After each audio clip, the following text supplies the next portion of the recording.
तो episode 1 start होता है 3 साल पहले एक आइलैंड पर, जहां कुछ हंटर्स मॉन्स्टर्स से लड़ रहे थे जो कि बड़ी बड़ी चींटियों जैसे दिखते थे। वह मॉन्स्टर्स हंटर्स पर भारी पड़ रहे थे, लेकिन तभी वहां हाई रैंक के हंटर्स आ जाते हैं जो कि काफ़ी पावरफुल थे और वो उन सब मॉन्स्टर्स को हरा देते हैं। फिर हमें बताया जाता है करीब 10 साल पहले इस दुनिया में अचानक ही पोर्टल्स खुलना शुरू हो गए जिनमें कुछ जादुई मॉन्स्टर्स रहते थे। उन पर आम हथियारों का कोई असर नहीं होता है और सिर्फ इनसे वही लोग लड़ सकते हैं जिनकी जादुई शक्तियां जाग गई हों। ऐसे लोगों को हंटर्स कहते हैं और इन हंटर्स को इनकी पावर के हिसाब से अलग अलग रैंक दिए गए हैं, जैसे कि ABCD। सबसे पावरफुल हंटर एस रैंक के होते हैं और सबसे कमज़ोर E रैंक के। लेकिन अगर एक बार आपकी शक्तियां जाग गई तो आप अपनी शक्तियों को और ज़्यादा नहीं बढ़ा सकते।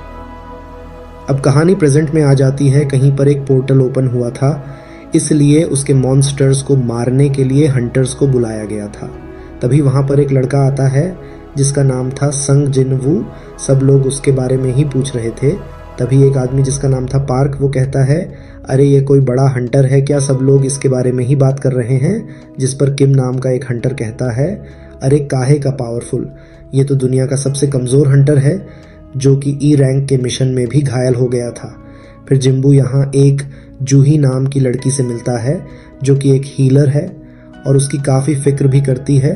जिम्बू उसे बताता है पिछले E रैंक मिशन में वह काफ़ी ज़्यादा घायल हो गया था और वहाँ पर कोई हीलर भी नहीं था, इसलिए वह काफ़ी दिनों तक हॉस्पिटल में रहा। फिर सभी लोग उस पोर्टल में चले जाते हैं। दूसरी तरफ हम हंटर एसोसिएशन को देखते हैं जिसके प्रेसिडेंट गो अभी एक गवर्नमेंट के साथ मीटिंग करके आए थे। गवर्नमेंट चाहती थी कि उन पोर्टल से मिलने वाले क्रिस्टल, जिन्हें मैजिक जैम कहा जाता है, वो गवर्नमेंट को दे दिए जाएं। हंटर्स उन्हें बेचकर ही पैसे कमाते थे। ये क्रिस्टल मॉन्स्टर्स को मारने से मिलते हैं और ज़्यादा पावरफुल मोनस्टर को मारने से ज़्यादा महंगे क्रिस्टल मिलते हैं। इन क्रिस्टल से मॉन्स्टर्स को मारने के हथियार बनाए जाते हैं और पोर्टल में खुदाई करने से माना क्रिस्टल भी मिलते हैं जो कि मैजिक जेम जितने पावरफुल तो नहीं होते, लेकिन गवर्नमेंट इनका यूज़ एनर्जी सोर्स बनाने में करना चाहती है क्योंकि ये दूसरे पावर सोर्स से काफ़ी ज़्यादा सस्ते हैं और इनसे ज़्यादा पोल्यूशन भी नहीं होगा। उधर गुफा में जिनवू ने एक मॉन्स्टर को मारकर उसका क्रिस्टल ले लिया था और तभी दूसरा मॉन्स्टर उस पर अटैक करके उसके पेट में अपनी तलवार घुसा देता है। ये देखकर जूही उसे तुरंत हील करने आ जाती है। इधर हंटर्स ने सभी मॉन्स्टर्स को मार दिया था, लेकिन उन्हें ज़्यादा क्रिस्टल नहीं मिले थे जिनसे उनकी ज़्यादा कमाई नहीं होगी। तभी वहाँ पर उन्हें एक गुफा दिखाई देती है जो कि काफ़ी अजीब बात थी। कुछ हंटर्स कहते हैं उन्हें हंटर एसोसिएशन को इस बारे में बता देना चाहिए, लेकिन बाकी बचे हुए हंटर्स कहते हैं कि उन्हें इस गुफा के अंदर जाकर बाकी मॉन्स्टर्स को भी मार देना चाहिए। इसलिए उनका कैप्टन बोटिंग का डिसाइड करता है, लेकिन बोटिंग टाई हो जाती है और अब सिर्फ जिम्बू का बोट बाकी था। जिम्बू सोचने लगता है अपनी फैमिली में वह अकेला कमाने वाला है, उसकी माँ हॉस्पिटल में और उसकी बहन को कॉलेज जाना है, इसलिए वह यह जोखिम भरा काम करता है और जिम्बू भी सुरंग में जाने के लिए हाँ कर देता है। हंटर एसोसिएशन में इन्हें भर्ती होने के लिए एक टेस्ट देना पड़ता है जिससे इनकी पावर का पता चलता है और उसी से इन्हें रैंक मिलती है। फिर अलग अलग कंपनीज इन हंटर्स को हायर कर लेती हैं। इन कंपनीज को गिल्ड कहा जाता है। मिस्टर चॉय भी एक गिल्ड के ओनर हैं। इनके गिल्ड में चाइन नाम की एक हंटर थी जो कि काफ़ी टैलेंटेड और खूबसूरत है। उधर गुफा में हंटर्स को एक दरवाज़ा मिलता है जिसे खोलकर वह अंदर जाने लगते हैं, जिसके बाद सभी हंटर अंदर चले जाते हैं, लेकिन उन्हें वहाँ पर कोई भी मॉन्स्टर नहीं मिलता, बस कुछ बड़ी बड़ी मूर्तियाँ रखी हुई थी। बीच में एक सबसे बड़ी मूर्ति थी जो कि एक सिंहासन पर बैठी हुई थी। फिर इन्हें एक स्टैचू दिखाई देता है जिस पर कुछ नियम लिखे हुए थे। फिर उनका कैप्टन नियम पढ़ने लगता है। उस पर लिखा हुआ था, यहाँ पर आए लोगों को गॉड की पूजा करनी चाहिए, गॉड की तारीफ करनी चाहिए और जो ऐसा नहीं करेंगे वो जिंदा नहीं बचेंगे। फिर जूही जिन्वू से डरते हुए कहती है कि उसने उस मूर्ति की आंखें हिलती हुई देखी है। तभी वहाँ का दरवाज़ा बंद हो जाता है जिससे सभी लोग घबरा जाते हैं। तभी एक हंटर यहाँ से भागने की कोशिश करता है, लेकिन जैसे ही वो दरवाजे को छूता है उसके पास वाला स्टैचू अपने कुल्हाड़ी लेकर उसके 2 टुकड़े कर देता है। ये देखकर सभी लोग काफ़ी ज़्यादा डर जाते हैं। फिर जिम्बू अपने पीछे वाली मूर्ति देखता है, जिसकी आंखें सच में हिल रही थीं। इसका मतलब वो स्टैचू भी जिंदा था। तभी जिम्बू नोटिस करता है कि उस स्टैचू की आंखें लाल हो गई हैं और ये देखते ही वो सबको झुकने के लिए कहता है, लेकिन एक हंटर वहीं जलकर राख हो जाता है। जिम्बू सोचने लगता है कि यहाँ से बाहर जाने का कोई रास्ता नहीं है और वो भी यहीं पर अब मारा जाएगा। तो एपिसोड 2 की स्टार्टिंग होती है, जहां जिम्बू की वजह से सभी लोगों की जान बच गई थी। तभी उनका कैप्टन उनको हिलने से मना करता है, नहीं तो वो स्टैचू दोबारा अटैक कर देगा। फिर जिम्बू देखता है कि कैप्टन का हाथ कट चुका है, इसीलिए वो उस पर पट्टी बांधने लगता है, क्योंकि जूही उन्हें हील करने की हालत में नहीं थी। तभी इनमें से एक हंटर चिल्लाते हुए कहता है कि वो यहाँ नहीं मरेगा और अपनी फास्ट स्पीड से स्टैचू के अटैक करने से पहले ही वो यहाँ से निकल जाएगा। फिर वो हंटर बिजली की रफ्तार से यहाँ से भागने की कोशिश करता है, लेकिन वो बड़ा वाला स्टैचू उसे पलक झपकते ही राख में बदल देता है और अब सिर्फ उसके जूते ही रह गए थे। यह देखकर सभी लोग समझ जाते हैं कि वो गोड जब भी चाहे इन्हें पलक झपकते मार सकता है, लेकिन अगर ऐसा है तो उसने अभी तक इन्हें मारा क्यों नहीं। जिसके बाद जिम्बू को उन पत्थर पर लिखे हुए नियमों की याद आती है। फिर जिम्बू समझ जाता है कि वो नियम इस टेम्पल के लिए बनाए गए हैं। फिर जिम्बू खड़ा होता है और उस गॉड स्टैचू के आगे अपना सिर झुका लेता है और वो गॉड स्टैचू भी उसे नहीं मारता है। तभी वह सभी लोगों से कहता है कि वो भी अपना सर उसके आगे झुका ले, क्योंकि पहले नियम का मतलब यही है। फिर सभी लोग ऐसे ही करते हैं, जिसके बाद वो स्टैचू खुश हो जाता है और एक स्माइल करने लगता है। अब इन सबको लगने लगा था कि ये बच गए हैं और ये सभी खड़े हो जाते हैं। तभी गॉड स्टैचू भी अपने सिंहासन से खड़ा होता है और इनकी तरफ आने लगता है, इन्हें कुचलने के लिए। तभी जिम्बू कहता है कि इन्हें दूसरा नियम भी पूरा करना होगा, यानी गॉड की जय जयकार करना। फिर एक हंटर वहीं पर बैठकर पूजा करने लगता है, लेकिन वह सही तरीके से नहीं कर रहा था, इसलिए वो स्टैचू उसे कुचल देता है। सभी लोग अपनी जान बचाने के लिए इधर उधर भागने लगते हैं। पार्क सोच रहा था कि उसकी एक फैमिली है और वो यहाँ बिल्कुल भी नहीं मरना चाहता। फिर वो एक स्टैचू के आगे जाकर खड़ा हो जाता है और वो स्टैचू उसे बीच से काट देता है। फिर जिम्बू नोटिस करता है यहाँ जितने भी स्टैचू हैं उनके हाथ में अलग अलग तरह के हथियार हैं, लेकिन कुछ स्टैचू ऐसे थे जिनके हाथ में म्यूजिकल इंस्ट्रूमेंट थे। जिम्बू कहता है, इंस्ट्रूमेंट वाले स्टैचू के पास चलो। सभी लोग ऐसा ही करते हैं, जिसके बाद वो स्टैचू म्यूजिक बजाने लगते हैं। जिम्बू जूही को लेकर एक स्टैचू के नीचे जाता है, लेकिन वो स्टैचू कोई भी रिएक्ट नहीं करता, क्योंकि एक स्टैचू के नीचे एक ही इंसान खड़ा हो सकता है। इसलिए जिम्बू जूही को वहीं छोड़कर दूसरे स्टैचू के नीचे जाने लगता है। जिम्बू जल्दी के चक्कर में गलत स्टैचू के नीचे जाकर खड़ा हो जाता है, जिसके बाद वो स्टैचू अपनी शील्ड से उस पर हमला कर देता है और जिम्बू काफी ज्यादा घायल हो जाता है, लेकिन वो फिर भी रेंगते हुए सही स्टैचू के नीचे चला जाता है। फिर वो गॉड अपने सिंहासन पर जाकर बैठ जाता है। शायद गॉड की जय जयकार करने का यही मतलब था। फिर जूही जिम्बू के पास आती है और वो देखती है कि उसकी एक टांग कट चुकी है। वो उसकी टांग अपने मैजिकल से हील करने की कोशिश करती है, लेकिन वो ऐसे ही नहीं कर पाती। तभी टेम्पल के बीच में एक स्टोन सिलेंडर जैसा प्लेटफॉर्म बन जाता है। जिम्बू कहता है, ये तो एक ऑल्टर है जिस पर बलि दी जाती है, यानी इनमें से किसी को अब मरना पड़ेगा। शायद तीसरा नियम गॉड पर विश्वास रखो का यही मतलब है। फिर किम कैप्टन के गले पर तलवार रखता है और उसे बलि देने के लिए कहता है, क्योंकि कैप्टन ने उन्हें यहाँ पर लेकर आया था और कैप्टन भी चुपचाप वहां पर चला जाता है। जिम्बू जानता था कि उसमें सिर्फ कैप्टन की गलती नहीं है, उन सभी ने यहाँ पर आने के लिए वोट किया था। फिर जैसे ही कैप्टन प्लेटफॉर्म पर जाता है, वहां पर एक आग जलने लगती है। जिम्बू कहता है कि वह प्लेटफॉर्म पर जाकर उसे पास से देखना चाहता है, इसलिए 2 हंटर उसे उठाकर लेकर जाते हैं। उन तीनों के प्लेटफॉर्म पर पहुंचते ही वहां पर 3 आग और जल जाती हैं। फिर जिम्बू कहता है कि अगर वो यहीं पर इंतजार करें तो क्या कोई उन्हें बचाने आएगा। फिर कैप्टन बताता है कि पोर्टल ओपन होने के 7 दिन बाद गेट पूरी तरह से खुल जाता है, जिसके बाद मॉन्स्टर्स इंसानों की दुनिया में आ सकते हैं। इसलिए हंटर्स को 7 दिन के अंदर पोर्टल के बॉस को हराकर यह गेट बंद करना पड़ता है।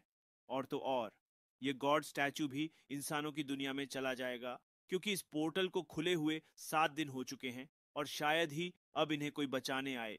दूसरी तरफ जिम्बू की बहन संग अपनी माँ से मिलने हॉस्पिटल में गई थी और वो उनसे बातें कर रही थी, लेकिन उनकी माँ कोमा में है, इसलिए वो कोई जवाब नहीं दे रही थी। फिर जिम्बू सभी लोगों को प्लेटफॉर्म पर आने के लिए कहता है, जिसके बाद सभी के लिए एक एक आग जल जाती है और टेम्पल का दरवाजा खुल जाता है।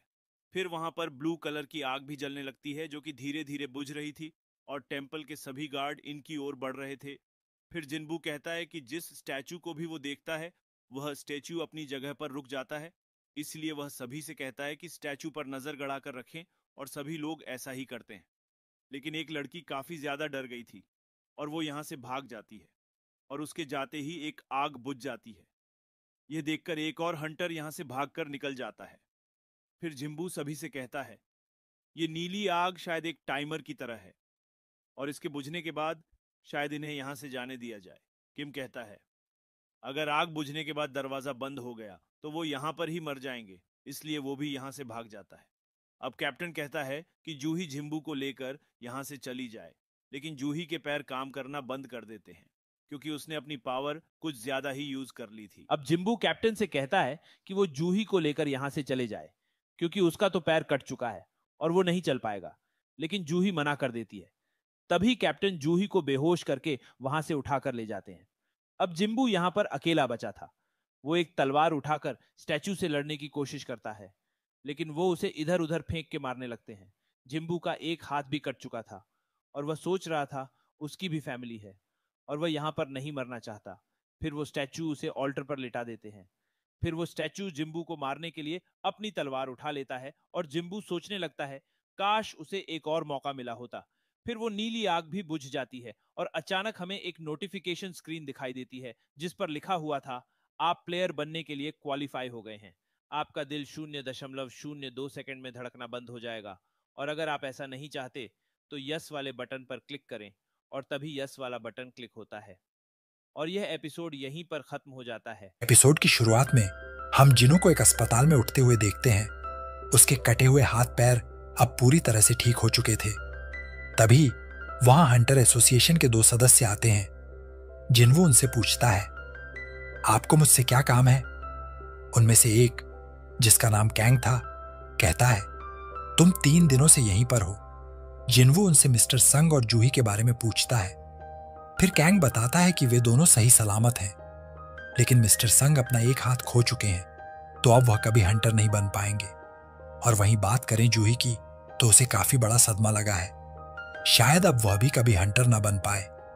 फिर कैंग कहता है, जिन्वू, तुम्हें फिर से अवेकनिंग महसूस हुई है ना? अब जैसा कि हमें पता है, अवेकनिंग केवल एक बार होती है और उसे अपग्रेड नहीं किया जा सकता। लेकिन कुछ मामलों में ऐसा होता है कि इंसान की शक्ति 2 बार जाग जाती है, जिससे उसकी पावर ए या एस रैंक के स्तर की हो जाती है। यह सुनकर जिन्वू काफी खुश हो जाता है। वे लोग अपने साथ एक स्टोन भी लाए थे जिससे जिन्वू की शक्ति का पता चल सके। जिन्वू उस स्टोन पर अपना हाथ रखता है, लेकिन जिन्वू की पावर बिल्कुल भी नहीं बढ़ी थी। इसके बाद वे दोनों वहां से चले जाते हैं। जाते वक्त वे दोनों चर्चा करते हैं कि जो ई रैंक के हंटर्स होते हैं उनका पावर लेवल भी 70 होता है, लेकिन जिन्वू का पावर लेवल तो सिर्फ 10 है, जो कि एक सामान्य नागरिक की तरह है। यह जानकर जिन्वू काफी उदास हो जाता है। तभी उसके सामने एक स्क्रीन आ जाती है। फिर उसे याद आता है कि यह उसके साथ पहले भी हो चुका है। उस स्क्रीन पर लिखा होता है, आपके लिए एक मैसेज आया है। इससे पहले कि जिन्वू कुछ कर पाता, उसकी बहन जिना आ जाती है।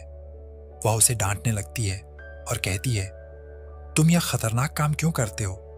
अगर तुम यह काम करना बंद नहीं करोगे तो मैं स्कूल जाना छोड़ दूंगी और नौकरी करने लगूंगी। फिर जिन्वू उससे पूछता है, क्या तुम्हें यह दिखाई दे रहा है? जिना कहती है, तुम किस बारे में बात कर रहे हो? शायद यह स्क्रीन सिर्फ जिन्वू को ही दिखाई दे रही थी। फिर जिना वहां से चली जाती है। जिन्वू के सामने काफी सारी स्क्रीन ओपन हो जाती है जिन पर लिखा होता है, तुम एक प्लेयर बन चुके हो और यह सिस्टम प्लेयर के डेवलपमेंट के लिए बनाया गया है। अगर प्लेयर टास्क पूरा नहीं करेगा तो उसे पेनल्टी मिलेगी। कुछ गोल्स भी लिखे हुए थे, 100 सिटअप, 100 पुशअप, 10 किलोमीटर रनिंग। लेकिन जिन्वू उन्हें इग्नोर कर देता है और सो जाता है। फिर हम देखते हैं कि सड़क के बीचों बीच एक और पोर्टल खुल जाता है। उधर जिन्वू का समय समाप्त हो चुका था, जो उसे टास्क पूरा करने के लिए मिला था। इसके बाद हम देखते हैं कि जिन्वू एक अलग ही दुनिया में पहुंच जाता है। उसके पीछे एक बहुत बड़ा मॉन्स्टर खड़ा होता है। स्क्रीन पर बताया जाता है कि टास्क पूरा न करने की पेनल्टी के तहत जिन्वू को वहां 4 घंटे सरवाइव करना होगा। उधर उसके कमरे में एक नर्स आती है, लेकिन वह वहां नहीं होता, इसीलिए नर्स उसे ढूंढने लगती है। जिन्वू की हालत भागते भागते खराब हो चुकी थी, उसके पसीने छूट रहे थे। कुछ देर बाद उसका क्वेस्ट पूरा हो जाता है। क्वेस्ट पूरा करने के लिए उसे इनाम भी मिलता है। अब जिन्वू समझ जाता है कि वह इस सिस्टम को हल्के में नहीं ले सकता, और अगर उसे खुद को मजबूत बनाना है तो उसे यह ट्रेनिंग करनी ही पड़ेगी। उधर हम देखते हैं कि जूही को एक कॉल आता है डी रैंक मिशन के लिए, और उसे बताया जाता है कि जिन्वू को होश आ चुका है। यह सुनकर वह काफी खुश हो जाती है और हॉस्पिटल में उससे मिलने आ जाती है। जब वह वहां पहुंचती है तो देखती है कि जिन्वू ट्रेनिंग कर रहा है। जिन्वू को अब समझ आता है कि उसे 3 तरह के रिवॉर्ड मिलते हैं। 1, फुल रिकवरी, इसका इस्तेमाल करके जिन्वू पूरी तरह हील हो सकता है। 2, कुछ पॉइंट्स जिनका उपयोग वह अपनी किसी भी स्किल को इंप्रूव करने में कर सकता है। 3, एक मिस्ट्री बॉक्स, जिसमें पहले तो उसे बैंडेज वगैरह मिलते थे, लेकिन इस बार उसे एक चाबी मिली है जिससे वह एक इंस्टेंट डंजन में टेलीपोर्ट हो सकता है। यह डंजन एक स्टेशन के पास है। जिन्वू वहां पहुंचता है, उसे पता है कि उसके पास चाबी है, तो वह वहां से कभी भी बाहर आ सकता है। फिर वह डंजन का गेट खोलता है और अंदर चला जाता है। अंदर जाकर उसे पता चलता है कि वह एक अलग ही डायमेंशन में आ चुका है। जैसे ही वह अंदर जाता है, उस पर 3 गोब्लिन अटैक कर देते हैं। थोड़ा बहुत मार खाने के बाद जिन्वू उन तीनों गोब्लिन्स को हरा देता है, क्योंकि अब वह पहले से थोड़ा पावरफुल हो चुका है।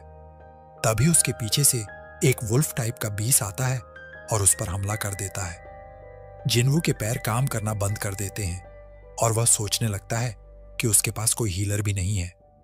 अगर उसने ध्यान नहीं रखा तो वह मारा भी जा सकता है। तभी वह वुल्फ दोबारा हमला करने के लिए उसकी ओर बढ़ता है और एपिसोड यहीं खत्म हो जाता है। तो एपिसोड की स्टार्टिंग में हम देखते हैं जिन्वू उस वुल्फ से लड़ रहा होता है और वह उसे एक पंच मारता है, जिससे वुल्फ दूर जाकर गिरता है। लेकिन वह वुल्फ काफी स्ट्रांग था, तो उसे हाथों से तो नहीं हराया जा सकता था। तभी जिन्वू बोलता है इन्वेंट्री, और उसके सामने एक इन्वेंट्री ओपन हो जाती है जिसमें बहुत सारा सामान रखा हुआ था। फिर जिन्वू उसमें से एक बहुत ही खतरनाक तलवार निकालता है और उस वुल्फ का मुंह बीच में से फाड़ देता है। फिर वहां पर कुछ और वुल्फ आ जाते हैं। जिन्वू सोचता है उस स्टैचू वाले गॉड के आगे तो ये कुछ भी नहीं है, और वह उन्हें भी मारकर वहां से भगा देता है। फिर हम देखते हैं जिन्वू लेवल 2 पर आ चुका था और उसकी स्ट्रेंथ वगैरह भी बढ़ रही थी। फिर वह नोटिस करता है कि नॉर्मल ट्रेनिंग से जितनी उसकी स्ट्रेंथ बढ़ रही थी, लड़ाई करने से उससे कहीं ज्यादा बढ़ रही है। तो अगर वह यहीं पे लड़ता रहा तो उसकी स्ट्रेंथ काफी जल्दी बढ़ जाएगी और वह काफी ज्यादा स्ट्रांग भी हो जाएगा। फिर जिन्वू सोचता है अगर उसे टेलीपोर्टेशन स्टोन मिल गया तो वह यहां से जा सकता है, क्योंकि डंजन के बॉस को हराना काफी ज्यादा मुश्किल हो सकता है। लेकिन अगर वह ऐसे ही लेवल अप करता रहा तो शायद वह डंजन के बॉस को हरा दे, और उसे यह भी नहीं पता कि टेलीपोर्टेशन स्टोन कहां पर मिलेगा। फिर जिन्वू के सामने काफी सारे वुल्फ आ जाते हैं, लेकिन अब उसे बिल्कुल भी डर नहीं लग रहा था और वह उनसे लड़ने लगता है। थोड़ी देर बाद वह उन्हें सबको मार देता है। सभी वुल्फ को मारने के बाद उसे कुछ सामान मिलता है और एक टेलीपोर्टेशन स्टोन भी मिल जाता है। लेकिन जिन्वू डिसाइड करता है कि वह यहीं रहकर लड़ाई करेगा और अपना लेवल अप करेगा, क्योंकि इससे अच्छा मौका उसे नहीं मिलेगा लेवल अप करने का। उधर हम देखते हैं जूही को एक कॉल आया होता है हंटर एसोसिएशन की तरफ से। वे उसे बताते हैं कि एक डंजन ब्रेक हो चुका है और हमें हीलर्स की बहुत ज्यादा जरूरत है, तो आप जल्दी से आ जाओ। वहीं जिन्वू उस डंजन के अंदर भी मॉन्स्टर को मार रहा था और उसका लेवल काफी ज्यादा बढ़ जाता है। फिर हमें बताया जाता है कि अगर किसी मॉन्स्टर का नाम व्हाइट कलर से लिखा है तो इसका मतलब है कि वह कमजोर है। ऑरेंज कलर से लिखा है तो जिन्वू और मॉन्स्टर की पावर सेम है, और अगर रेड कलर से लिखा है तो इसका मतलब मॉन्स्टर काफी खतरनाक है। फिर हम देखते हैं जिन्वू लेवल 15 पर आ चुका था और उसकी स्वॉर्ड भी काफी कमजोर हो चुकी थी। तभी वह सीढ़ियों से नीचे जाता है और वहां पर एक मॉन्स्टर उस पर अटैक कर देता है और उसकी स्वॉर्ड भी तोड़ देता है। फिर वह मॉन्स्टर सामने आता है और उसका नाम ऑरेंज में लिखा हुआ था, ब्लू विनम फेंक कसाका।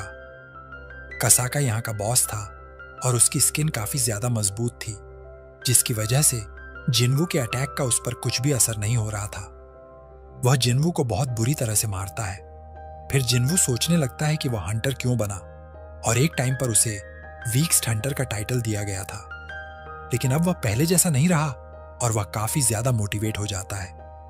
फिर जिन्वू को समझ आता है कि वह काफी ज्यादा स्ट्रांग हो चुका है और वह अपने हाथों से ही उस बीस्ट का आर्मर फाड़कर उसे मार देता है। तो फाइनली कसाका को हराने के बाद जिन्वू को एक बहुत ही बढ़िया वेपन मिलता है और एक पोशन भी मिलता है। फिर जिन्वू उस स्टेशन से बाहर आता है तो उसे वहां पर एक गार्ड मिलता है। वह उससे कहता है, तुम एक हंटर हो तो हमारे साथ चलो, हमें हंटर्स की जरूरत है। फिर जिन्वू कहता है, ऐसा लग रहा है जैसे कोई डंजन ब्रेक हुआ है। अब जिन्वू का परसेप्शन काफी ज्यादा बढ़ चुका है, तो उसे पता चल जाता है कि खतरनाक मॉन्स्टर कहां पर है। फिर हम देखते हैं कुछ ई रैंक के हंटर एक खतरनाक मॉन्स्टर से लड़ रहे होते हैं, लेकिन वे उसका कुछ नहीं कर पा रहे थे क्योंकि उसके चारों तरफ कुछ शील्ड टाइप का बना हुआ था। इनके साथ जूही भी होती है, लेकिन वह कुछ नहीं कर पा रही थी क्योंकि वह अभी भी सदमे में थी।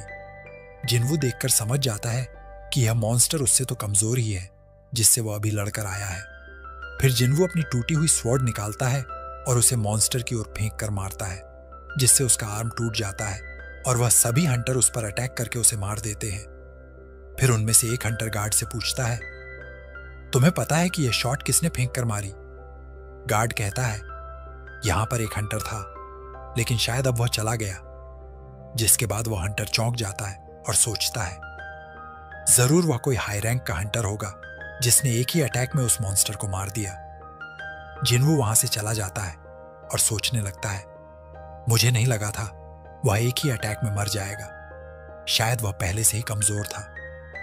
वहीं हमें पता चलता है जूही ने जिन्वू को देख लिया था और यह एपिसोड यहीं पर खत्म हो जाता है।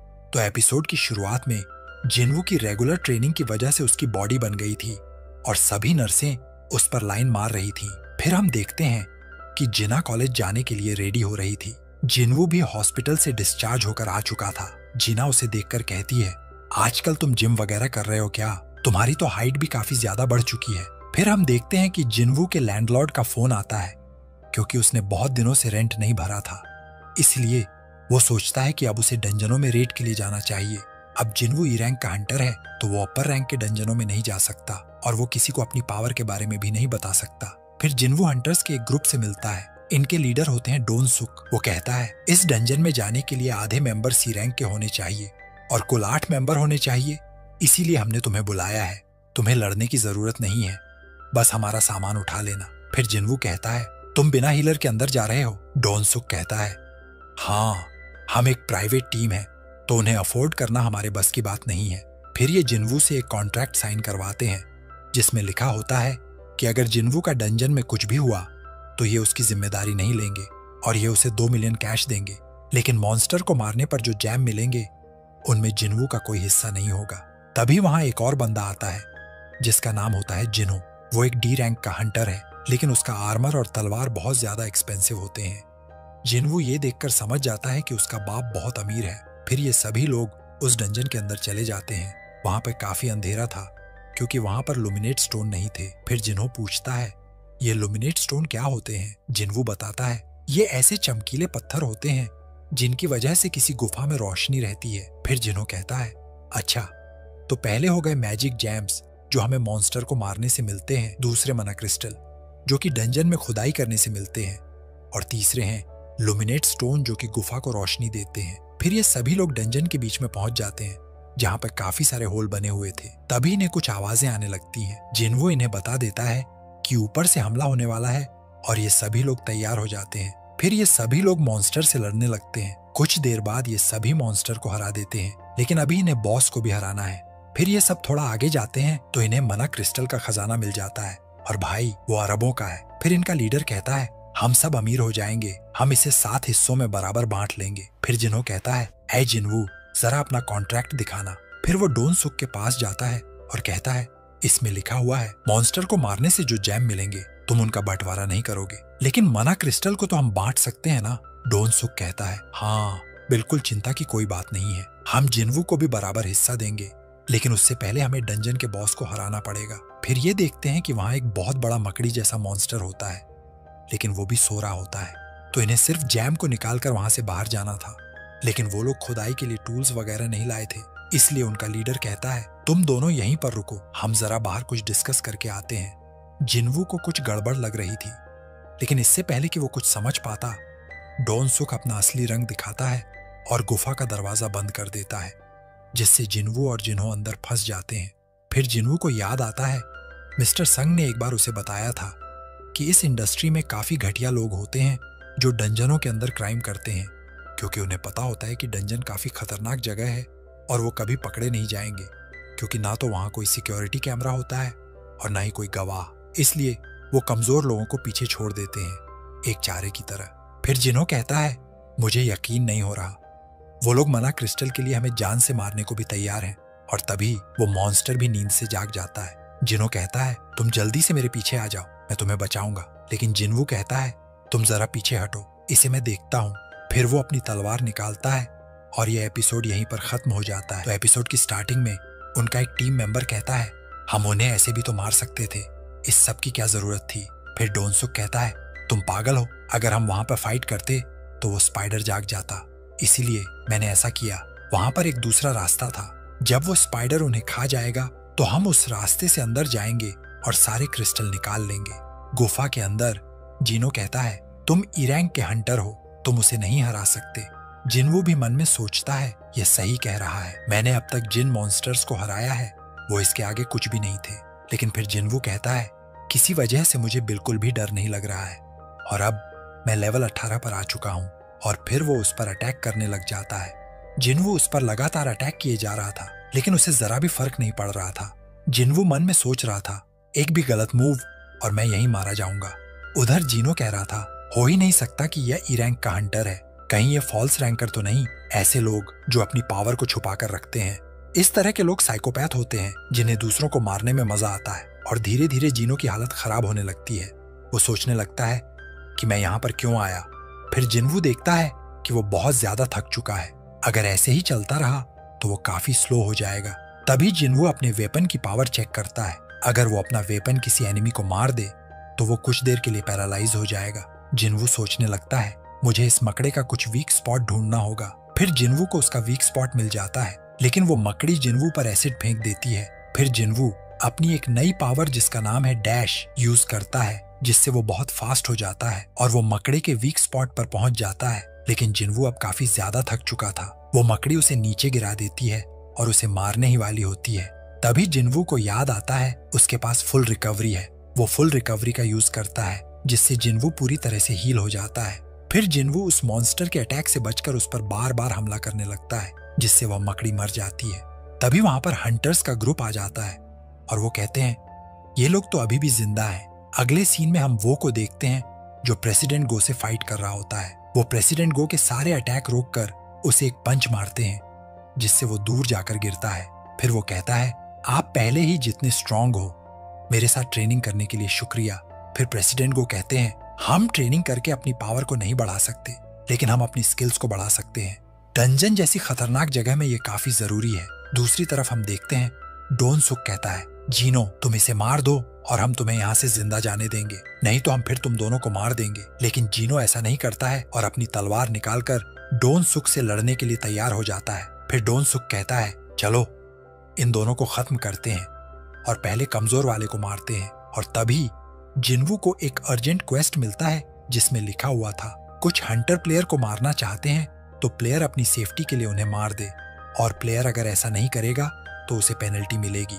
तभी उनमें से एक हंटर जिन्वू पर अटैक कर देता है और जिन्वू दूर जाकर गिरता है। फिर अगले सीन में हम कुछ लड़कियों को देखते हैं जो आपस में बात कर रही थी। उनमें से एक लड़की जिसका नाम होता है हिजीन, वो कहती है, गीना तुम चाइन के साथ ए रैंक के गिल्ड में गई थी ना, वहां पर क्या हुआ? फिर गीना कहती है, हमें ए रैंक बीस्ट को हराने में काफी प्रॉब्लम हो रही थी, लेकिन चाहिन ने उसे बड़े ही आराम से हरा दिया। दूसरी तरफ हम देखते हैं जिन्वू पत्थरों के नीचे दबा हुआ पड़ा था। सभी लोग सोच रहे थे कि जिन्वू मर चुका है। फिर जिन्वू के सामने वही स्क्रीन आती है जिस पर लिखा हुआ था, वार्निंग, अगर तुम ये क्वेस्ट कंप्लीट नहीं करोगे तो तुम्हारा दिल धड़कना बंद हो जाएगा। फिर जिन्वू सोचने लगता है, क्या यह सिस्टम मुझे जिंदा रखना चाहता है? और तभी वह उठकर खड़ा हो जाता है। फिर एक हंटर जिन के पास जाता है और कहता है, मिस्टर डोन सुक, इसे मुझे संभालने दीजिए। फिर वो जिन्वू के कंधे पर हाथ रखता है और कहता है, तुम्हें कुछ नहीं पता यहाँ पर क्या चल रहा है, दुनिया के सबसे कमजोर हंटर। और तभी जिन्वू अपना डैगर निकालकर उसकी गर्दन काट देता है। ये देखकर सभी लोग शॉक हो जाते हैं और जिन्वू पर अटैक करने लगते हैं, लेकिन जिन्वू उन सबको मार देता है और अब सिर्फ डोन सुक बचा था। फिर डोन सुक कहता है, उस बस को तुमने मारा है ना, लेकिन तुम मुझे नहीं मार पाओगे क्योंकि तुम्हारा चाकू मेरी बॉडी के सामने बेकार है। लेकिन जिन्वू उसका मुंह पकड़कर जमीन पर पटक देता है। डोन सुक कहता है, तुम्हें कोई आइडिया नहीं है मेरा भाई कौन है। और जिन्वू इतने में ही उसका सर काट देता है क्योंकि अब डंस का बॉस मर चुका है तो डंस गिरने लगता है। इसलिए जिन्वू और जीनो वहाँ से बाहर आ जाते हैं। फिर जिन्वू देखता है क्वेस्ट कंप्लीट करने पर उसे एक नया स्किल मिला होता है और तभी वहाँ पर बारिश होने लगती है। जिन्वू सोचता है, मैंने गीना को छाता देकर अच्छा किया। और ये एपिसोड यहीं पर खत्म हो जाता है। एपिसोड की स्टार्टिंग में हम देखते हैं वो जिनचुल को। तभी वहाँ पर एक बंदा आकर उसे रिपोर्ट करता है, एक सी रैंक डंजो में 6 लोग मारे जा चुके हैं और बस डी रैंक और ई रैंक के 2 हंटर ही बचे हैं। फिर चिंचू कहता है, हाँ वो दोनों बचकर भाग गए होंगे, लेकिन वो स्टाफ मेंबर बताता है, नहीं, उन दोनों ने बॉस को भी हरा दिया है और उन दोनों में से एक हंटर वही है जो डबल डंजो में से बचकर आया था, जिसका नाम था संग जिन्वू। और वो जो 6 हंटर मरे उनमें से एक डोन सुक भी था। फिर चिंचू समझ जाता है कि ये परेशानी वाली बात हो सकती है। इसके बाद हम जिन्वू को देखते हैं जो कि अपनी बहन के साथ बैठकर खाना खा रहा होता है। तभी वो बियर पीता है और उसे एक नोटिफिकेशन मिलता है कि उसकी बॉडी में एक हार्मफुल सब्सटेंस डिटेक्ट हुआ है और उसका सिस्टम उसे स्टेबल कर देता है। मतलब जिन्वू को अब नशा नहीं हो सकता। जिसके बाद वो सारी बियर की बोतल लेकर अपने कमरे में चला जाता है। अगली सुबह हम देखते हैं जिन्हा उसे जगाती है और बताती है कोई जिन्हो नाम का बंदा उससे मिलने आया है। जिसके बाद ये दोनों एक कैफे में मिलते हैं। जिन्हो जिन्वू से एक फेवर मांगता है कि जिन्वू उसे 19 और रेड में अपने साथ लेकर जाए क्योंकि वो एक गिल्ड मास्टर बनना चाहता है और गिल्ड मास्टर बनने के लिए कुछ कंडीशन होती है, जिनमें से एक थी कि एक हंटर को मिनिमम 20 रेड करनी होंगी, तभी वह एक गिल्ड मास्टर बन सकता है। फिर जिन्हो बताता है कि उसके डैड एक गिल्ड बनाना चाहते हैं जिससे उन्हें और भी ज्यादा प्रॉफिट हो। जिन्हो उसे 30 बिलियन येन का एक चेक भी ऑफर करता है। अगर वो उसके साथ 19 रेड पे चलेगा तो ये सब पैसा उसका हो जाएगा, लेकिन जिन्वू ये डील कैंसिल करके वहाँ से चला जाता है। फिर हम देखते हैं डोन सुक के बड़े भाई को, जिसका नाम होता है डोंग सुक। वो अपनी असिस्टेंट से उन दोनों हंटर्स की फाइल मंगवा लेता है और कहता है, अगर मैं किसी दूसरी कंट्री में 2 लोगों का मर्डर कर दूं तो मुझ पर क्या क्या चार्जेस लगेंगे। फिर वो जिन्वू और जिन्हो की फाइल देखता है और सोचता है इन दोनों को तो वो आसानी से मार देगा। जिसके बाद हम देखते हैं जिन्वू और जिन्हा पार्क में एक्सरसाइज कर रहे होते हैं। तभी जिन्वू जिन्हा से पूछता है, अगर तुम्हें 30 अरब येन मिल गए तो तुम उनका क्या करोगी। जिन्हा बताती है, मैं मोम के हॉस्पिटल का बिल पे करूंगी और अपनी कॉलेज की फीस जमा करूंगी, बाकी पैसे बचा लूंगी। फिर जिन्वू भागते हुए उससे आगे निकल जाता है। उसके सारे डेली क्वेस्ट्स कंप्लीट हो गए थे, लेकिन वो देखता है उसकी रनिंग 10 की जगह 11 किलोमीटर हो गई थी। फिर जिन्वू पुशअप्स वगैरह भी करता है और वो लिमिट से डबल कर देता है। जिसके बाद उसे फुल रिकवरी और कुछ रैंडम लूट बॉक्स भी मिलते हैं। फिर जिन्वू उस लूट बॉक्स को ओपन करता है तो उसे एक डंजो की चाबी मिलती है, जिस डंजो का रिवॉर्ड होता है एलेजर ऑफ लाइफ, मतलब एक तरह की जड़ी बूटी जिससे किसी भी बीमारी को हील किया जा सकता है। फिर जिन्वू सोचता है कि इससे वो अपनी मोम को ठीक कर सकता है और इसीलिए वो डंजो में जाने के लिए तैयार हो जाता है। फिर जिन्वू उस डंजो को ओपन करता है तो उसे पता चलता है कि यह एक एस रैंक का डंजो है, लेकिन वो फिर भी उसमें चला जाता है क्योंकि उसके पास टेलिप स्टोन था और वो जब भी चाहे डंजो से बाहर आ सकता है। फिर जिन्वू उस डंजो में जाता है और उसके सामने एक बीस्ट आ जाता है जिसका नाम था सरबस, और उस बीस्ट का नाम लाल कलर से लिखा हुआ था। इसका मतलब वो बीस्ट जिन्वू से काफी ज्यादा स्ट्रॉन्ग था, लेकिन जिन्वू फिर भी अपना डैगर निकालकर उस पर अटैक करने लगता है और उसे घंटा कुछ भी फर्क नहीं पड़ रहा था। जिन्वू उस पर बार बार अटैक किए जा रहा था, लेकिन डैगर के पॉइजन से भी उस पर कोई असर नहीं हो रहा था।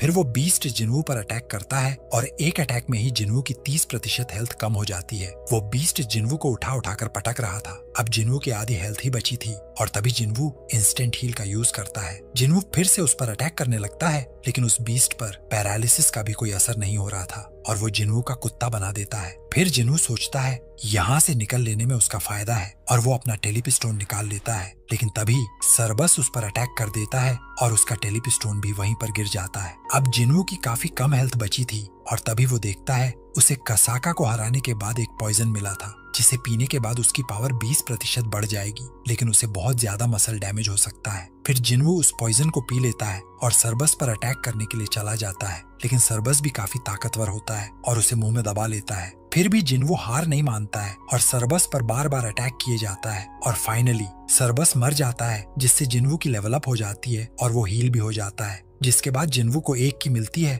और एलिजर ऑफ लाइफ को बनाने का फॉर्मूला मिलता है, जिसमें लिखा हुआ था जिन्वू को एलिजर ऑफ लाइफ बनाने के लिए 3 चीजों की जरूरत पड़ेगी, जो मिलेंगी उसे डीम कासल में, जिसकी चाबी उसे अभी अभी मिली है। फिर जिन्वू सोचने लगता है अभी तो वो उस कासल में नहीं जा सकता क्योंकि वो इतना पावरफुल नहीं है, लेकिन वो एक दिन जरूर जाएगा। और ये एपिसोड यहीं पर खत्म हो जाता है। एपिसोड की स्टार्टिंग में हम देखते हैं कि जिन्वू एक कैफे में जिन्हो से दोबारा मिलता है और उसका ऑफर एक्सेप्ट करने के लिए मान जाता है, लेकिन उसकी एक शर्त होती है, डंजन रेड पर सिर्फ वो दोनों ही जाएंगे और कोई उनके साथ नहीं जाएगा। लेकिन जिन्हो कहता है कि सी रैंक के डंजनों में रेड के लिए मिनिमम 8 लोग होना जरूरी है। फिर जिन्वू कहता है तो हम उन लोगों को सिर्फ हायर कर लेंगे और रेड में अपने साथ लेकर नहीं जाएंगे, और अगर रेड में सिर्फ हम दोनों होंगे तो किसी को कोई नुकसान भी नहीं होगा, जिससे तुम्हारे गिल्ड का और नाम हो जाएगा। फिर जिन्हो उसके लिए मान जाता है। इसके बाद हम चाहेन को रनिंग करते हुए देखते हैं। तभी वहाँ एक आदमी आता है और उसे अपना कार्ड देता है। फिर हम जिन्हो को उसके डेट के साथ देखते हैं। उसके डैड उसे हंटर एसोसिएशन के बारे में बताते हैं और टॉप 5 गिल्ड्स की जानकारी भी देते हैं। इसके बाद हम जिन्वू को वर्कआउट करते हुए देखते हैं, लेकिन सिस्टम उसके एक्स्ट्रा वर्कआउट को काउंट नहीं करता है। तभी हंटर एसोसिएशन की तरफ से डी रैंक डंजन में जाने की रिक्वेस्ट आती है। जिन्वू सोचने लगता है क्या उसे जाना चाहिए, लेकिन फिर सोचता है कि कुछ न करने से अच्छा है कि वो चले जाए, और वो जाने के लिए तैयार हो जाता है। फिर हम सोंग को देखते हैं जो अपने स्टूडेंट्स के साथ ट्रेनिंग कर रहे थे। तभी उन्हें भी डी रैंक डंजन की रिक्वेस्ट आती है। फिर हम किम को भी देखते हैं जिसे डंजन में जाने की रिक्वेस्ट आती है। उसकी वाइफ उसे जाने से मना करती है, लेकिन उन्हें पैसों की जरूरत थी तो वह जाने के लिए तैयार हो जाता है। इसके बाद हम चोई को देखते हैं जो योहो को यूजिन कंस्ट्रक्शन के न्यू गिल्ड के बारे में बताता है। योहो कहता है इसके बारे में तो मुझे पहले से ही पता था। चोई कहता है अच्छा तो मैंने फिर तुम्हारा टाइम वेस्ट कर दिया। फिर हम जूही को देखते हैं जो अपनी माँ से बात कर रही थी। उसकी माँ उसे हंटर की जॉब छोड़कर घर आने के लिए कहती है, लेकिन जूही चिल्लाकर फोन काट देती है। तभी उसे हंटर एसोसिएशन की तरफ से गिल्ड में इनवाइट आता है। फिर हम चाहेन को देखते हैं जो चोई को बताती है कि यूजीन कंस्ट्रक्शन की तरफ से कोई आया था उसे अपने न्यू गिल्ड का मास्टर बनाने, लेकिन मैंने मना कर दिया, जिसके लिए चोई उसे थैंक यू कहता है। फिर हम सोंग को देखते हैं जो गिल्ड के लिए जा रहे होते हैं। तभी उन्हें जिन्वू दिखाई देता है और वो दोनों साथ में जाने लगते हैं। फिर वो दोनों वहाँ पहुँच जाते हैं और जाकर देखते हैं कि वहाँ वे सभी लोग हैं जो उस टेम्पल से बचकर आए थे। फिर जूही वहाँ आती है और जिन्वू को देखकर बहुत खुश हो जाती है। तभी वहाँ एक वैन आती है जिसमें से कुछ क्रिमिनल्स निकलते हैं। फिर हंटर एसोसिएशन की एक लड़की उन्हें बताती है कि ये क्रिमिनल्स अपनी सजा को कम करवाने आए हैं, इसलिए ये रेड में तुम्हारे साथ जाएंगे। और ये है कैंग जो कि बी रैंक के हंटर हैं और ये इन क्रिमिनल्स पर नजर रखेंगे। फिर कैंग कहता है आप लोग चिंता मत करो, अगर ये कुछ गड़बड़ करेंगे तो मैं इन तीनों को संभाल लूंगा। वैसे आज की रेड का कैप्टन कौन है? तब मिस्टर सॉन्ग कहते हैं अगर मैं इस टीम का कैप्टन बनूं तो किसी को कोई प्रॉब्लम तो नहीं है। जिसके बाद सॉन्ग उस टीम के कैप्टन बन जाते हैं और सभी लोग डंजन में चले जाते हैं और यहीं पर एपिसोड खत्म हो जाता है। एपिसोड की शुरुआत में हम देखते हैं कि वे सभी लोग डंजन के अंदर जाते हैं और जो अपराधी थे वे गॉब्लिन्स को बहुत बुरी तरह से मार रहे थे। उधर जिन्वू अपने डैगर से गॉब्लिन्स को काट रहा था। ये देखकर मिस्टर सांग और जूही उससे कहते हैं तुम तो काफी पावरफुल हो चुके हो जिन्वू। इसके बाद वे आगे बढ़ते हैं और देखते हैं कि वहाँ 3 रास्ते हैं। फिर वे सभी तय करते हैं कि वे अलग अलग टीमें बनाकर सभी रास्तों में जाएंगे। इसके बाद हम देखते हैं कैंग को जो अपराधियों के साथ सबसे दाहिने वाले दरवाजे में आया हुआ था। फिर वह एक अपराधी से पूछता है क्या तुम्हें इतना ही मजा इंसानों को मारने में भी आता है? अपराधी कहते हैं हमें कोई फर्क नहीं पड़ता। इसके बाद हमें कैंग का एक फ्लैशबैक दिखाया जाता है जहाँ कोई व्यक्ति कैंग से कह रहा होता है कि 3 लोगों ने उसकी बेटी के साथ गलत किया, जिसकी वजह से उसने आत्महत्या कर ली और उसकी पत्नी को भी गहरा सदमा लग गया। वह अपराधी कुछ सालों बाद आजाद हो जाएंगे और ऐसा लगेगा जैसे कुछ हुआ ही नहीं। इसलिए वह आदमी बहुत गुस्से में था और कैंग को 3 बिलियन वॉन का ऑफर देता है उन तीनों को मारने के लिए। फिर हम वर्तमान में देखते हैं कैंग उनसे कहता है मैं तुम तीनों को मार दूंगा और बाहर जाकर बताऊंगा कि तुम बॉस के हाथों मारे गए। फिर हम किम को देखते हैं जो कि बीच वाली गुफा में गया होता है, लेकिन आगे चलकर उसकी गुफा कैंग वाली गुफा से मिल जाती है और वह देखता है कि कैंग ने उन सभी अपराधियों को मार दिया है। उधर जिन्वू को किसी के चिल्लाने की आवाज सुनाई देती है और वह भाग कर जाता है तो देखता है कि वहाँ सभी लोग मरे हुए हैं और किम भी घायल पड़ा है। तभी जूही किम को हील करने लगती है, लेकिन किम कहता है कि वो अब नहीं बचेगा और जिन्वू से पिछली बार उसे छोड़कर भागने के लिए माफी भी मांगता है। वहीं कैंग ऊपर बैठकर सब कुछ देख रहा था और तभी वह जूही पर हमला कर देता है क्योंकि वह एक हीलर है, लेकिन जिन्वू उसे पकड़ लेता है। फिर मिस्टर सांग उससे पूछते हैं तुम तो हंटर एसोसिएशन से हो ना, तुमने इन लोगों को क्यों मारा? फिर कैंग कहता है अब मेरे पास एक कहानी है। मैं बाहर जाकर बताऊंगा कि अपराधियों ने यहाँ से भागने के लिए इन सबको मार डाला और मुझ पर भी हमला किया। आत्मरक्षा में मैंने अपराधियों को मार डाला। इसके बाद मिस्टर सांग उससे लड़ने के लिए आगे बढ़ते हैं और जूही से अपनी ताकत बढ़ाने के लिए कहते हैं। जूही ऐसा ही करती है और मिस्टर सांग उससे लड़ने लगते हैं। लेकिन कैंग एक बी रैंक का हंटर था और वह काफी ज्यादा शक्तिशाली भी था। कुछ देर लड़ने के बाद मिस्टर सांग बहुत ज्यादा घायल हो जाते हैं। फिर कैंग उन्हें मारने ही वाला था, लेकिन तभी जिनवू आकर उन्हें बचा लेता है और कैंग से कहता है, तुमने उन लोगों को इसलिए नहीं मारा क्योंकि तुम्हें कोई कहानी चाहिए थी, तुमने उन्हें इसलिए मारा क्योंकि तुम्हें लोगों को मारने में मजा आता है। फिर वे दोनों लड़ने लगते हैं और उनके बीच काफी खतरनाक लड़ाई होती है। तभी जिनवू के सिस्टम में नोटिफिकेशन आता है, कोई दुश्मन तुम्हें मारने वाला है, उसे जल्दी से खत्म करो। तभी कैंग इनविजिबल होकर जिनवू पर हमला करने लगता है, लेकिन जिनवू अपनी नई स्किल मर्डर इंटेंट का इस्तेमाल करता है और कैंग को मार देता है। फिर जिनवू उन दोनों को वहाँ से बाहर भेज देता है और खुद बॉस से लड़ने के लिए चला जाता है। फिर हम डंजन के बाहर देखते हैं जहाँ चिंचू आकर पूछता है, तुम में से किसने कैंग को मारा? तभी मिस्टर सांग कहते हैं, मैंने उसे हराया। चिंचू कहता है, आप तो सी रैंक के हंटर हैं, आपने उसे कैसे हरा दिया? फिर मिस्टर सांग कहते हैं, मैंने अपनी हीलर की मदद ली और उसे हराया। फिर चिंचू कहता है, तो ठीक है, तुम सब मेरे साथ चलो, मुझे रिकॉर्ड में यह सब लिखना होगा। जिसके बाद हमें बताया जाता है कि जिस आदमी ने कैंग को पैसे दिए थे अपराधियों को मरवाने के लिए, उसने खुद को आत्मसमर्पण कर दिया है, जिसकी वजह से वे तीनों बच जाते हैं। फिर हम जूही को देखते हैं जो जिनवू को एक स्टोन दिखाकर पूछती है, क्या तुम्हें ये याद है? और यह एपिसोड यहीं पर खत्म हो जाता है।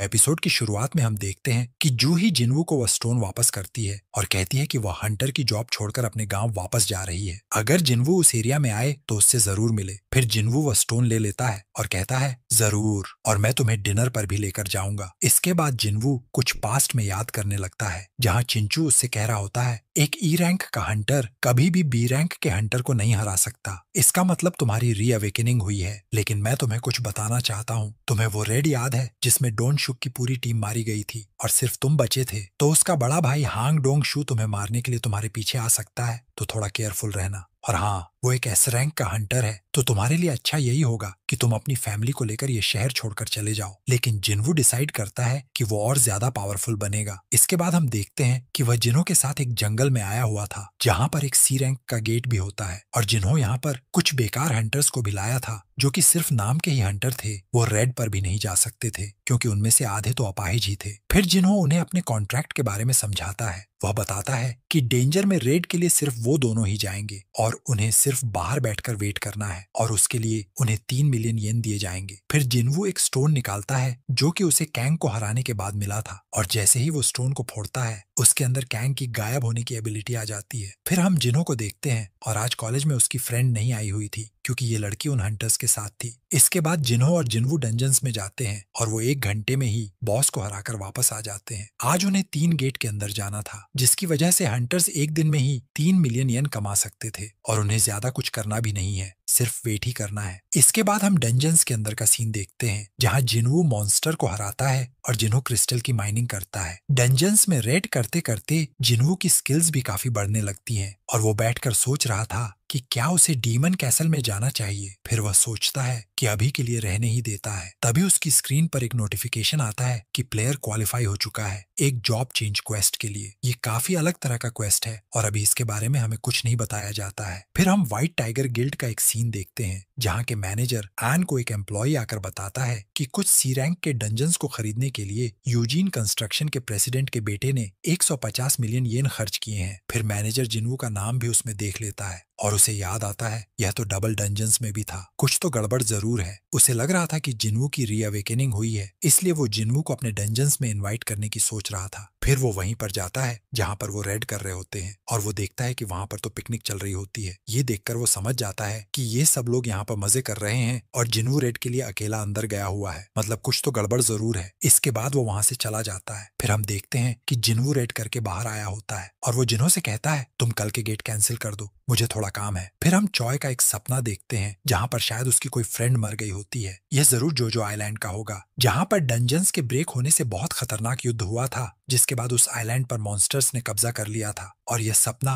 उसे बार बार आता रहता है। फिर हम देखते हैं उसके हाथ में एक फाइल होती है जिस पर जेजू आइलैंड लिखा हुआ था। फिर हम देखते हैं उसी मैनेजर को जो जिन्वू को ऑफर देता है, तुम हमें ज्वाइन कर लो और यूजीन कंस्ट्रक्शन तुम्हें जितना पे कर रहा है हम उससे दोगुना देंगे। फिर जिन्वू उससे पूछता है व्हाइट टाइगर गिल्ड के हेडक्वार्टर्स की वैल्यू कितनी है। फिर आन कहता है कुछ 50 बिलियन। फिर जिन्वू कहता है अच्छा तो तुम मुझे 50 बिलियन देने वाले हो। फिर एन कहता है ये तुम क्या बोल रहे हो। फिर जिन्वू कहता है यूजीन कंस्ट्रक्शन जो बिल्डिंग मुझे ऑफर कर रहे हैं उसकी मार्केट वैल्यू 30 बिलियन है। अगर तुम्हें यकीन नहीं हो रहा तो ये देखो कॉन्ट्रैक्ट। और ये देखकर आन के होश उड़ जाते हैं। फिर वह कहता है ठीक है, मुझे अपने सुपीरियर से बात करनी होगी। जिसके बाद जिन्वू वहां से जाने लगता है और वो अचानक से गायब हो जाता है। फिर वो पूछता है मेरे बारे में किस किस को पता है, और वो आन के गाल पर एक कट मार देता है। ये देखकर आन समझ जाता है कि यूजीन कंस्ट्रक्शन उसे ऐसे ही 30 अरब नहीं दे रहे हैं। फिर वह जिन्वू को बताता है कि उसके बारे में सिर्फ मुझे और मेरे सबऑर्डिनेट को पता है। फिर जिन्वू विजिबल हो जाता है और उसे एक ऑफर देता है। वो उसे 600 मिलियन में 3 गेट सेल कर देगा, जिसके बाद उनकी डील फिक्स हो जाती है। फिर जिन्वू से कहता है आंखें बंद करो और उसके मुंह में एक लिक्विड डालता है जिसकी वजह से उसके गाल का घाव हील हो जाता है। फिर वह जिन्वू से कहता है तुम मुझे यह सब दिखा रहे हो, इसका मतलब तुम मुझ पर ट्रस्ट करते हो। फिर जिन्वू कहता है जब तक तुम्हारा मुंह बंद है तब तक तो हाँ। फिर अगले दिन हम देखते हैं कि जिन्वू पैकिंग कर रहा था और वो जिनो से भी बात कर रहा था। जिनो कह रहा था तुमने उन गेट को इतने हायर प्राइस में कैसे बेच दिया, हम तो उन्हें कैंसिल करने वाले थे। दूसरी ओर हम आन को देखते हैं, उसका एक एम्प्लॉय उससे बताता है जो गेट आपने यूजीन कंस्ट्रक्शन से खरीदे हैं उनका प्राइस तो 70 मिलियन से भी कम है, मतलब उसके साथ स्कैम हो चुका था। तभी उसे जिन्वू का मैसेज आता है जो तुमने मेरे ऊपर नजर रखी यह उसकी कीमत है। फिर आन सोचता है चलो जो हुआ अच्छे के लिए हुआ, और उसे जिन्वू का नंबर भी मिल गया जो उसे फ्यूचर में काम आ सकता है। फिर हम देखते हैं जिन्वू को जो कि गाड़ी में बैठकर जा रहा होता है जॉब चेंज क्वेस्ट के लिए, और यह एपिसोड यहीं पर खत्म हो जाता है। एपिसोड की शुरुआत में हम देखते हैं कि जिन्वू जॉब चेंज क्वेस्ट के लिए शहर से काफी दूर आ गया होता है और सिस्टम उससे पूछता है क्या आप जॉब चेंज क्वेस्ट पर जाना चाहते हैं। फिर जिन्वू सोचने लगता है अगर मुझसे पूछा जा रहा है कि मैं अंदर जाना चाहता हूँ या नहीं तो इसका मतलब यह काफी खतरनाक होने वाला है, लेकिन वह फिर भी गेट ओपन करके अंदर चला जाता है। अंदर जाने के बाद उसे कोई दिखाई देता है जो कि आर्मर पहने हुए था। दूसरी तरफ हम देखते हैं जिन्हो जो अपने डैड और बड़े भाई जिनसुंग के साथ डिनर कर रहा होता है। उधर हम देखते हैं कि जिन्वू को बताया जाता है कि वह इस डंजन के अंदर किसी भी पोषण या फुल रिकवरी का उपयोग नहीं कर सकता है। इसके बाद वह अपना डैगर निकालकर उस नाइट पर अटैक करने लगता है, लेकिन उस पर कुछ भी असर नहीं होता। फिर जिन्वू अपने हथियार को फेंक देता है और अपने हाथों से ही उस नाइट की गर्दन तोड़ देता है, लेकिन तभी वहां पर और भी नाइट्स आ जाते हैं। उधर जिन्वू के डैड जिनसुंग से पूछते हैं तुम्हारा गिल्ड का काम कैसा चल रहा है, मैंने सुना है जिन हंटर्स को तुमने ऑफर दिया था उन्होंने तुम्हारा ऑफर ठुकरा दिया है। फिर जिनसुंग कहता है 2 S रैंक के हंटर्स ने मेरे ऑफर को ठुकरा दिया है, लेकिन ये कोई बड़ी बात नहीं है। कुछ यूरोपियन हंटर्स हैं जो मेरे ऑफर को मना नहीं करेंगे क्योंकि मुझे पता है उन्हें क्या चाहिए। फिर वह जिनो से कहता है मैंने सुना है तुम C रैंक के डंजन अधिक पैसों में खरीद रहे हो और अपना नाम बनाने की कोशिश कर रहे हो, यह बहुत अच्छी बात है, लेकिन मेरे रास्ते में मत आना। जिनो मन में सोच रहा था इसको तो पता भी नहीं है कि जिन्वू कितना पावरफुल है और उसके साथ मिलकर वह क्या कर सकता है। दूसरी तरफ हम जिन्वू को देखते हैं जो कि उन नाइट्स को बड़े ही आराम से मार देता है, लेकिन तभी वह नोटिस करता है कि कोई वहां पर गायब होने वाली एबिलिटी का इस्तेमाल कर रहा है। फिर जिन्वू देखता है कि वहां पर एक मैजिशियन भी है जो कि फायर मैजिक यूज कर रहा है। अब यहाँ पर अलग अलग टाइप के बीस्ट्स आना शुरू हो चुके हैं। इसका मतलब है कि जिन्वू को दिमाग से काम लेना होगा और उन सबकी कमजोरी ढूंढकर उन्हें हराना पड़ेगा। वहीं हम देखते हैं मिस्टर चॉय को जिन्होंने काफी खतरनाक हंटर्स की एक टीम बनाई थी जेजू आइलैंड पर रेड करने के लिए, जिनमें चाइन भी थी। उधर हम जिन्वू को देखते हैं जो कि उन सभी को हरा देता है, जिसके बाद उसे कुछ आइटम्स मिलते हैं और एक इनविजिबल आर्मर। फिर जिन्वू अगले लेवल पर जाता है और वहां जाकर उसे ऐसा फील होता है जैसे कि वह डबल डंजन में हो, और तभी वहां आता है नाइट कमांडर इग्री और उसे देखकर जिन्वू काफी ज्यादा घबरा जाता है क्योंकि वह बहुत पावरफुल होता है। फिर वह जिन्वू पर अटैक करने लगता है और जिन्वू सोच रहा था स्पीड के मामले में तो मैं उसकी बराबरी कर सकता हूँ, लेकिन ताकत के मामले में वह मेरे आसपास भी नहीं है, और जिन्वू के अटैक का भी उस पर कोई असर नहीं हो रहा था। फिर जिन्वू समझ जाता है कि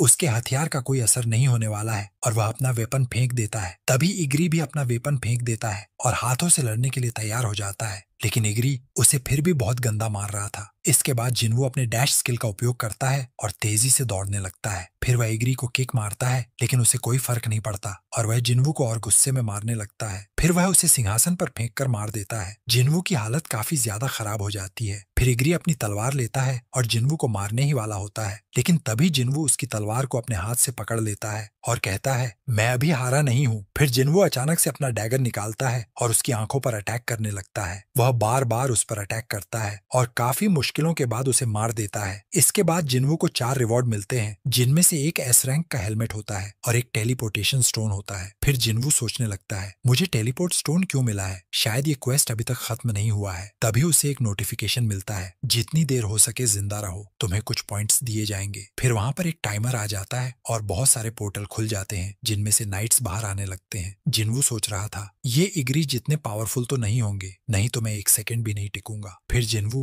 उन सब से लड़ने लगता है। वहीं दूसरी ओर चॉय और उसकी टीम अपने हेलीकॉप्टर में बैठकर जेजू आइलैंड की ओर निकल चुके होते हैं। फिर जिन्वो अपनी गायब होने की एबिलिटी का उपयोग करता है, क्योंकि उसे सिर्फ सरवाइव करना है, किसी को मारना नहीं है। लेकिन वह जादूगर उसका पता लगा लेता है और एक नाइट उसके पीछे से अटैक कर देता है, जिसकी वजह से वह काफी ज्यादा घायल हो जाता है। फिर वे सभी उसे चारों तरफ से घेर लेते हैं और उसका टेलीपोर्ट स्टोन भी गिर जाता है और ये एपिसोड यहीं पर समाप्त हो जाता है। एपिसोड की शुरुआत में हम देखते हैं कि जिन्वो का टेलीपोर्टेशन स्टोन खो चुका था और वह उन बीस्ट से लड़ रहा था। उसकी हेल्थ भी काफी ज्यादा कम हो चुकी थी और उसके हाथ भी छिल गए थे। वह काफी ज्यादा थक चुका था। फिर उसे भ्रम होने लगता है और अजीब अजीब तरह की आवाजें आने लगती हैं। तुम सबसे वीक हंटर हो और तुम ई रैंक के डंजन में भी घायल हो जाते थे। फिर वह खुद को भी देखने लग जाता है और वह उससे कहता है आखिर तुम यहाँ करने ही क्या आए थे, तुम पहले ही इतने ज्यादा पावरफुल हो चुके हो। उधर हम हेडक्वार्टर का सीन देखते हैं और वो लोग बातें कर रहे होते हैं कि यह जेजू आइलैंड पर तीसरा रेड मिशन है और पिछली बार भी काफी ज्यादा लोग घायल हो गए थे जो वहां से बचकर आए थे। उनके लिए भी वह एक सदमा ही था। फिर हम देखते हैं जिन्वो को, जो खुद से कहता है तुम तो पहले से ज्यादा हैंडसम और ताकतवर हो चुके हो, लेकिन अंदर से तुम अब भी वही हो, एक कमजोर हंटर। और तभी एक नाइट उसका सर पकड़कर जमीन पर पटक देता है और उसके बहुत ज्यादा खून निकलने लगता है। जिन्वो की हालत काफी ज्यादा खराब हो चुकी थी। तभी उसकी स्क्रीन पर एक नोटिफिकेशन आता है, आज तुमने अपने डेली क्वेस्ट कंप्लीट नहीं किए हैं, इसलिए तुम्हें पेनल्टी दी जा रही है। और उसे पेनल्टी जोन में ट्रांसफर कर दिया जाता है। फिर जिन्वो वहां जाकर पोषण वगैरह पीता है और सोचने लगता है आज तो पेनल्टी जोन ने ही मुझे बचा लिया। तभी वहां पर बड़े बड़े बीस्ट्स आ जाते हैं और वह उनसे लड़ने लगता है। कुछ देर बाद जिन्वो उन सबको हरा देता है और उसकी हेल्थ भी बढ़ जाती है। फिर जिन्वो एक वेपन खरीदता है, नाइट किलर, जो कि नाइट्स पर 25% ज्यादा डैमेज करेगा। फिर जिन्वो एक स्टोन फोड़ता है जो कि उसे इग्रेस को हराने के बाद मिला था, जिसके बाद उसे एक नई एबिलिटी मिलती है। वह किसी भी चीज को अपने हाथों से दूर से कंट्रोल कर सकता है, लेकिन वह ज्यादा बड़ी चीजों को नहीं उठा सकता। फिर जिन्वो वहां से वापस चला जाता है। उधर हम हेलीकॉप्टर का सीन देखते हैं। उन्हें कुछ पानी से रीडिंग मिल रही होती है और वो कुछ ऐसा देखते हैं जिसे देखकर वे शॉक्ड हो जाते हैं। उधर जिन्वो उन नाइट्स को मारे जा रहा था, लेकिन वे और ज्यादा संख्या में आते जा रहे थे। फिर जिन्वो नोटिस करता है कि एक जादूगर उन नाइट्स को पोर्टल से बाहर निकाल रहा है, इसलिए उसे पहले उस जादूगर को निपटाना होगा। जिसके बाद वो जादूगरों पर अटैक करने लगता है और जादूगर एक बड़ा सा गोलेम भी बना लेते हैं, लेकिन जिन्वो सबको पेल देता है और ये जॉब चेंज क्वेस्ट खत्म हो जाता है। फिर जिन्वो को बताया जाता है कि वह अपने पॉइंट्स का उपयोग करके लेवल अप कर सकता है और एक नेक्रोलाइसिस बढ़ाता है। अगर वह न बढ़ाता तो उसकी सारी मेहनत पानी में चली जाती, लेकिन फिर वह सोचता है ऐसा तो कोई रूल नहीं है और नेक्रोलॉजी मिलने लगती है और अब वह उनकी शैडो को कंट्रोल कर सकता है। इसके लिए उसे एक शब्द सोचना होता है। कुछ देर सोचने के बाद जिन्वो बोलता है अराइज। अब जिन्वो जब भी यह शब्द बोलेगा तो मरे हुए बीस्ट्स जिंदा हो जाएंगे और उसके ऑर्डर फॉलो करने लगेंगे। फिर वहां पर जितने भी नाइट्स मरे पड़े थे वह उन सबको जिंदा कर लेता है। उसकी एक लिमिट भी होती है, वह उससे ज्यादा शैडो गुलाम नहीं बना सकता। जिसके बाद जिन्वो को याद आता है वहां इग्रेस भी तो मरा हुआ पड़ा है, चलो उसे जिंदा करते हैं। फिर वह वहां जाकर उसे उठाने का ट्राई करता है, लेकिन वह फेल हो जाता है और अब सिर्फ 2 बार ही ट्राई कर सकता है। जिसके बाद जिन्वो दोबारा ट्राई करता है और वह फिर फेल हो जाता है। अब सिर्फ एक ही ट्राई बचा है। फिर जिन्वो कहता है क्या तुम अपने राजा का इंतजार कर रहे हो और इस खाली सिंहासन की रक्षा कर रहे हो? इससे अच्छा तुम उसकी रक्षा करो जो तुम्हारे सामने खड़ा है, अराइज। जिसके बाद इग्रेस की शैडो बाहर आ जाती है और वह जिन्वो का गुलाम बन जाता है। फिर इग्रेस उसके सामने घुटने टेक कर बैठ जाता है और वो सभी नाइट्स भी अपना सिर झुकाकर बैठ जाते हैं। फिर हम एक एंड क्रेडिट सीन देखते हैं। उन लोगों को जेजू आइलैंड का एक बीस्ट मिला था और वह काफी ज्यादा अलग लग रहा था। फिर मिस्टर चॉय कहते हैं ऐसा लग रहा है जैसे ये विकसित हो रहे हैं, ये काफी खतरनाक बात है। और ये एपिसोड यहीं पर खत्म हो जाता है। तो अगर आपको वीडियो पसंद आई हो तो लाइक कर देना।